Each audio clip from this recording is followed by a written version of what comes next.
Welcome to the City. I'm Anthony Wilson, the Public Information Officer for the City of San Angelo. And joining us for the whole episode today is our fairly new Planning and Development Services Director, John James. John, thanks for being with us. Sure, thanks for having me. Now, you joined the city, came on board in August, so you've been on the job for about 6 months now. For those who may not have met you yet, why don't you talk a little bit about yourself and your background? Okay, well, grew up in Oklahoma, went to University of Oklahoma and got a degree in geography. From there, I went to Wisconsin and got a master's degree in urban planning from the University of Wisconsin. Ended up staying up there for a little while, working for a consulting firm, but then came back closer to home. Ended up in San Marcos, where I was the long-range planner down there. Then from there, went to the city of Abilene and became the planning director. Was there almost 11 years, and then came here to San Angelo. So when we talk about planning and development, I sometimes wonder if people actually know what that is and if they fully understand why it's important.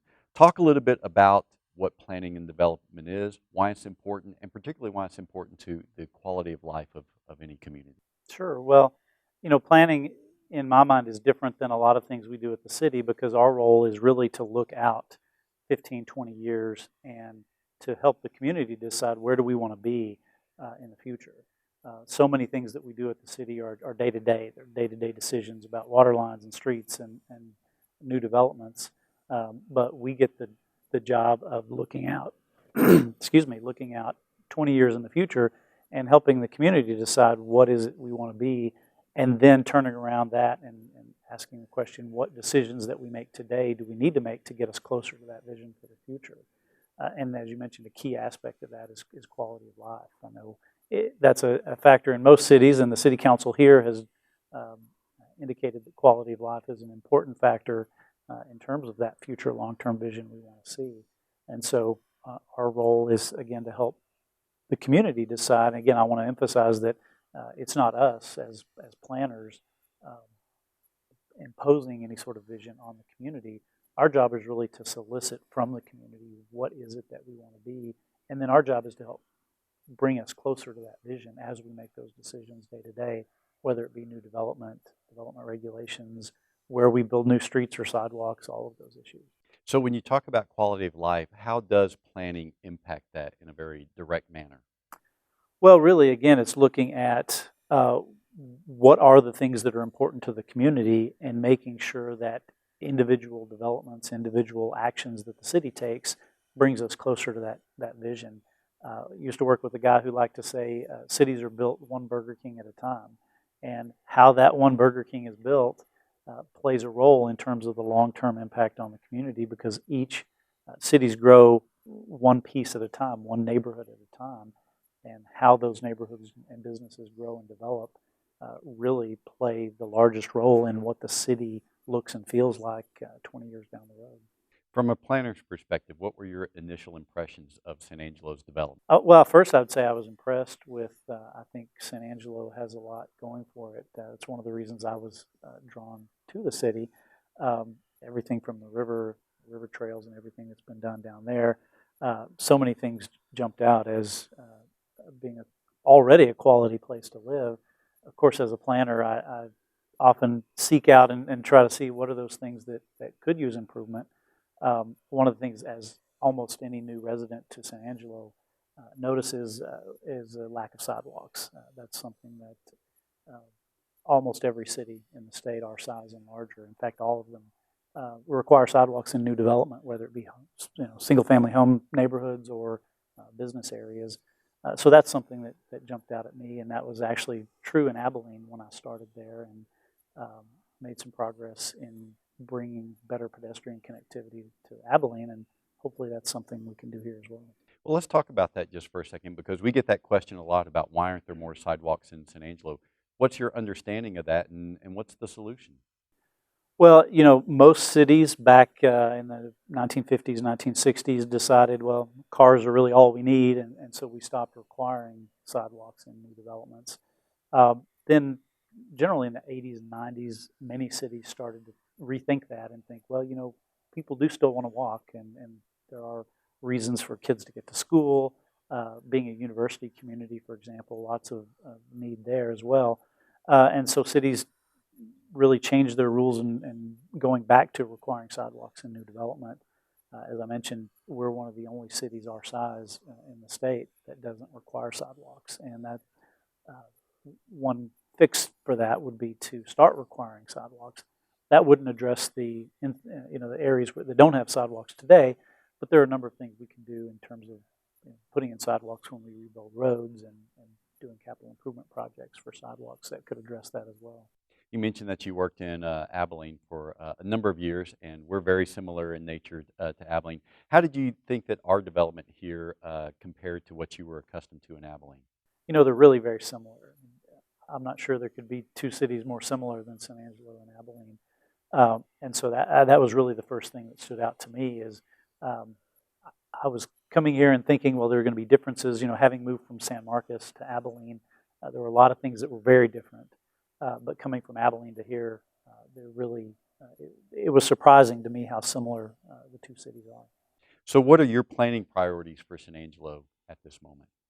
Well, first I want to reiterate that my priorities are the community's priorities. Our job as planners is to work with the Planning Commission and the City Council and the citizens to move forward with that vision for the future that the community has. So I don't necessarily come in with too many preconceived ideas about what those priorities are.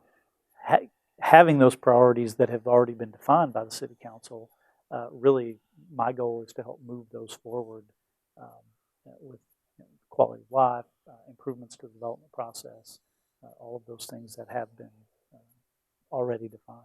You mentioned the development process. What's your assessment of San Angelo's development process? I think the development process is working well. I mean, obviously there are things that can be improved, and we've actually identified those and have made quite a bit of progress. Even before I got here, the staff has done a great job of making improvements in that regard. Again, there are things that we can do, but on the whole, I would say we have a development process that's working pretty well, and I would put it up against many other of the communities in the state.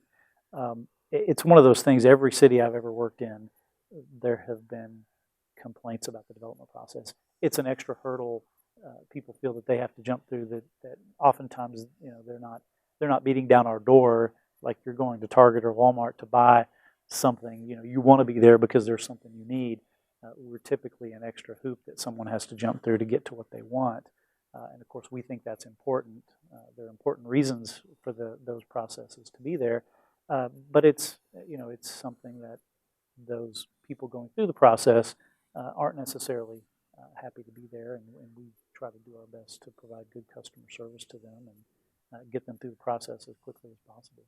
The concerns that you hear about the process here in San Angelo, are they different in nature from what you might have heard in other communities? Not really. The complaints are often the same. The time it takes to get something processed. Sometimes it's just rules that are in place that people don't want to follow those rules. And our job, sometimes I liken it to a police officer who stops you for speeding. They may or may not agree with the speed limit, but their job is to enforce that speed limit. Our job is to enforce the development regulations that the City Council has adopted. And whether we like them, whether the person at the other side of the table likes them, that's our job, is to enforce those rules. You mentioned about the time it takes to make your way through the development process. And over the past 6 months, you've really made some significant progress in the reducing the amount of time it takes to review commercial building plans. How has that occurred? Well, through a number of things. Again, we and I say we as previous staff, previous to my coming here, had actually identified a whole list of items that we could improve to make those timelines go more quickly. And that's in fact what we've done over about the last year, is make changes to our processes, the way we review plans, the way they get distributed among staff for review, all kinds of things like that have resulted in a reduction in the time it takes to review those plans. And if memory serves me correctly, that reduction in time has been about 50% for the plans that don't require any changes. If, again, going off memory, it's about 14 days or so in order to Right. get those through? It was about a year ago, I'd say it was around 25 to 30 days for a commercial plan review. Now it's down to around 15, so almost cut in half the time to review those plans. And for the plans that do require some revisions, again, I think it's down below 30 days, where prior to that, it was almost double that. It is, and that's a good point that I'd like to emphasize, is that when someone comes into our office with a full set of plans that are complete and have all the information we need to review it, those reviews happen pretty quickly. Oftentimes those projects that get delayed or take longer than normal or than expected are situations where we just don't have all the information and we have to go back to an applicant and say, well, we need this piece, or we need a drainage plan, or whatever is missing from their application, and that can delay the review process. So having all the information we need to ensure that a new development meets all the requirements is very helpful for getting through the process quickly. And you actually have a process in order to help that, the Development Review Committee. Talk a little bit about how that works and how it helps. Sure, it's basically a pre-meeting for someone, a pre-application meeting, if someone wants to come in and talk with us before they even submit an application. They can give us an overview of their project. Here's what I want to do. Here are the things I'm thinking about. And we can give them feedback on, okay, here are the things you need to think about. And oftentimes, we're aware of things that people don't necessarily always know of. And so we can kind of give them a list of all of the things that they need to be thinking about, and all of the processes that they're going to have to go through to get through the project that they're. And there are a number of different areas involved in that. Talk a little bit about who's part of those meetings from a city standpoint. Sure, that the Development Review Committee is made up of people from all different departments, whether it be engineering and streets, from planning, from building permits and inspections. Basically, any department or division that reviews development plans is included in those meetings, so that someone, as an applicant, can be at the table with everybody who will be reviewing their application once they submit it, and they can get a heads up as to what they can expect for that process. And all they have to do is they can either go online or call your office in order to make an appointment for that sort of meeting. That's right. We hold those meetings weekly, and yeah, if someone's getting ready to do a project, we strongly encourage them to come in and meet with us first, so that they can get a better idea of what they'll need to do to make their process smooth and efficient. One other question about the development process: is there anything more that can and will be done in order to streamline that process? Yeah, like I said, about a year ago, over the last couple of years, staff has identified a list of issues in comparing with other cities and best practices around the country, of a series of steps that we can take to make our development process run better and more efficiently. And we're only about halfway done with making those improvements. So lots more to come, and hopefully those development processes will be improved even more over the next, particularly the next year or so. We're talking with John James. He is the Director of Planning and Development Services for the City of San Angelo. We'll be back right after this. It's great because he's always wanted to be on a team, be involved. Glad that we have now a team that meets the children with special needs. To give them the opportunity to play with other kids is fun and exciting. Every game is fun and exciting, and seeing the smiles on their faces, yeah, it's enjoyable.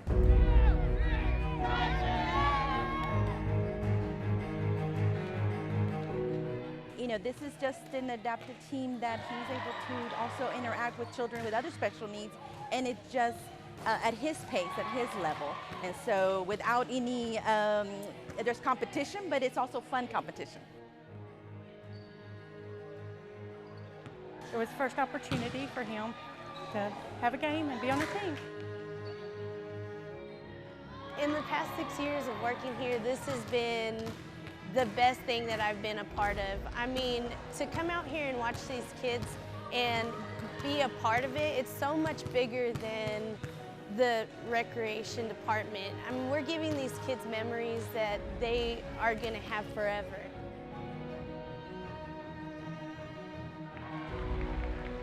You watch these kids and they're having a good time and they're laughing and it's just pure joy for them, and they're really genuinely having a good time.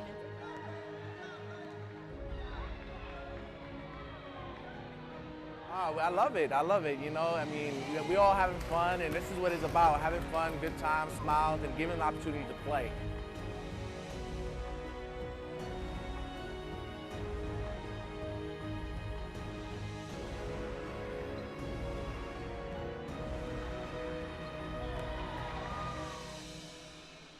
Overall, it's just been fantastic. I feel very special to be a part of this program.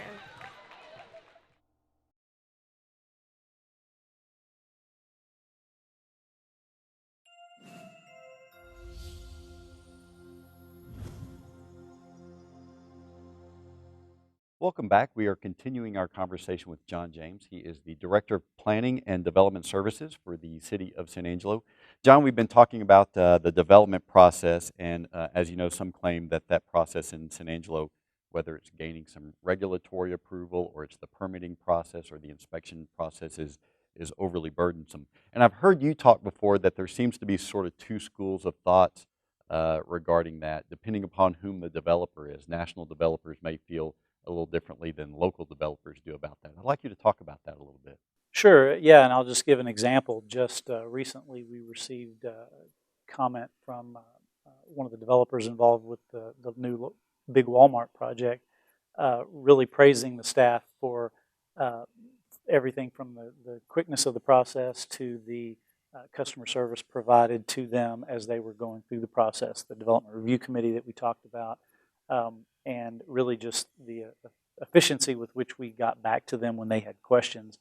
And we found that, I found that in Abilene as well as here in San Angelo, that those national developers, whether it be Walmart or Lowe's or Burger King's, or they typically find that our processes are at least as efficient as, if not more so, than most of our peer cities. And so I think some of it is that local developers just don't know what it's like in other places, that we do have a pretty good system here. Again, there is room for improvement, and we've identified a lot of ways we can do that.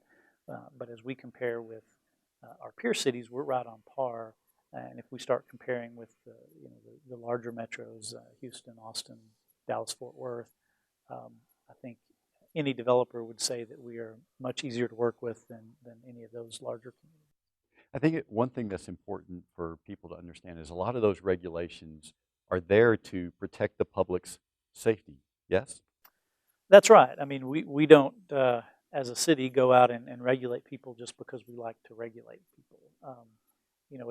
All of the regulations that we have, you can point back to a health, safety, or welfare reason for those rules, whether it be helping to prevent traffic congestion in terms of how we require driveway spacing, or we require drainage plans and sometimes detention ponds on a development site so as not to create downstream flooding for their neighbors. So all of the rules that we have are in place for a reason, to ensure that you're not negatively impacting your neighbors. And even things like, of course, your building codes and your fire codes too. You want that construction to ensure that the people inside are safe. Sure, and that's exactly our permits and inspections division. That's their role, is to ensure that if you're building a building, a new business, or a home in this community, we inspect it and ensure that it meets the minimum building code standards. That's not true of all communities, although it is true of most. But we help protect our citizens by saying, if you get a certificate of occupancy for a building in this community, we've inspected it and are helping to ensure that it meets those minimum standards. You have some new software coming online that's going to be of benefit to developers throughout the process. Talk about how that new technology is going to help. Sure. As one of the things that we've looked at in terms of the development process, lots of things we do now are still paper-based. And just one example, developers will hire an engineer to draw in their plans in a computer design program, but then they'll print that out and give us rolls of paper with that information. We then take those rolls of paper and oftentimes scan them in and have somebody else put them into a computer, and can be terribly inefficient. One of the things this new software will allow is a digital review process, so that developer, his engineer, can send us the file digitally, and it's already in a computer format we can read, saving lots of time on our end, but it also saves time on their end and cost from not having to print rolls of paper. And so that just one example of how a digital software review process will help streamline things. I know you're phasing in that new software. When do you anticipate it being fully implemented? Well, our hope is to have it fully implemented by the end of this year, 2016. Now, we plan to roll it out on a voluntary basis and work with a few developers to go through the process and work out any bugs in the software. And so depending on how that goes, it could take a little longer, or we might be able to get it done more quickly. There are some regulations when developing or redeveloping property downtown that's different than if you're building in other parts of the city. Explain why that is. Well, downtowns are unique. Downtowns have historically been the core business district of the community and critically important to the economics of a community. And that's still true today, even as lots of business and industry have moved out towards the edges. As our comprehensive plan says, the downtown is and should continue to be the heart of the community. And so downtowns, more so than other areas of town, it's really everything is dependent on each other. One business can't make it in downtown. It's all of the businesses together that make a downtown what it is. And part of what makes a downtown different and sort of that economic engine is not only the historic character, but the way that all the businesses work together and they depend on each other. And so making sure that any one new business or development doesn't detract from the overall of the downtown is a little more important than, say, in other areas. And you're seeing that right now with a lot of the nightlife. Those nightclubs and bars seem to be sort of playing off one another, and the same thing with some of the restaurants. Sure, and oftentimes downtown areas in other cities, they find that one restaurant is hard to make it in a downtown, but once you get a few restaurants, then people can, it draws more people from a larger area, and then if they come down and one restaurant's super busy, well, gosh, there's 3 or 4 more to choose from, and that just helps all of them. And so that's just one example of how the more you draw to downtown, the better it's going to be for everyone. You mentioned about the historic integrity of downtown. Why is it important to maintain that historic and that design integrity? Well, again, downtowns are different. They, often most buildings are built right up to the sidewalk. It's more pedestrian oriented and pedestrian friendly. And so you really don't want to see something like a more suburban type of development come into downtown, because that's really not the character, and it would really detract from what you're trying to do. In a downtown, you want people to be able to park and then walk, whether it's going to a museum and then a restaurant, or to the park, or walking on the trails. You want to make sure that there's a connectivity throughout the downtown, and that's one of the ways you do that is by ensuring that historic character is built to allow for that. There is a master plan for redeveloping downtown. What's the next step in that plan? Well, the next step is really up to the development community. We've set the stage for good new development in the downtown. We've established some incentive programs that will help with that. Now we're hoping that some of the development interests that we're talking with can pull the trigger on some new development that could bring some exciting things to downtown. Realistically, how long do you think it will take to fully implement a revitalization program so that downtown is a thriving central business and entertainment district with lots of residential opportunities? Well, that's a hard question to answer because it's ongoing. In other cities, Abilene, for example, started some of its downtown revitalization efforts 25, 30 years ago, made lots of improvements, but there's still lots to do. I think San Angelo is the same. I wouldn't call our downtown lacking. I think this is a vibrant downtown that we have, but there's always room for improvement. Residential is something that all downtowns are trying to accommodate better. We've learned in recent history that it really takes people living downtown to make it the really thriving place that we used to have in downtowns. And so that's something that we do have a little bit of, but we'd like to see more in time. And we've definitely seen some interest from developers in bringing more housing downtown, and that'll just bring more shops and restaurants, and it'll build on itself. And once you start to hit that critical mass, once you have more shops and restaurants, and that'll bring more housing, and hopefully it'll just build on itself. Like you, I lived in Abilene for a number of years, and I've always thought that Abilene had river envy of San Angelo, and San Angelo had a little bit of downtown envy of Abilene because they do have a very nice downtown. What is the key in realizing that sort of downtown revitalization that Abilene has seen? I don't think there's one key, but I think it's lots of moving parts working together to make the downtown, from the incentive programs like the tax increment reinvestment zone that we have here. That was crucial in Abilene's growth of their downtown. Abilene had the first, at the time was called a TIF district, had the first one of those in the state, and that really helped provide a funding mechanism to make a lot of the improvements that you see there. We're at the early stages, but in the process of doing that here, and I think that will show similar results. You mentioned the Tiers District, or the tax increment reinvestment zone, and I want to talk a little bit about that because there are some talks about merging that board with that of the Downtown Development Commission. First, what is a Tiers District?